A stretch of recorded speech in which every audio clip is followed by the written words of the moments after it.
jaten dugula diote. Eta hala da, bai, ondo jaten dugu.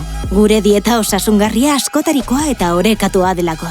Pazientziaz aritzen garelako sukaldean, borbor. Eta produktu bakoitzari behar duen denbora eskaintzen diogulako. Ondo jaten dugu, mai inguruan batu eta bazkariak afari bihurtzen zaizkigulako. Baina ez horregatik bakarrik, ondo jaten dugu. Herrietako merkatuetara gerturatu eta gure apustua ekoizle txikiak direlako.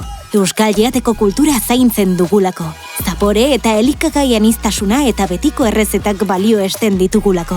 Gure lurra errespetatzen dugulako eta bertako produktuak aukeratzen ditugulako. Gertukoak eta sasoikoak. Ekosistema naturalak errespetatzen dituzten produktuak. Ondo jateak esan nahi du elikagaiak alferrik ez botatzen saiatzea. Izan ere, ondo jatea onuragarria da guretzat, baina baita gure planetarentzat ere.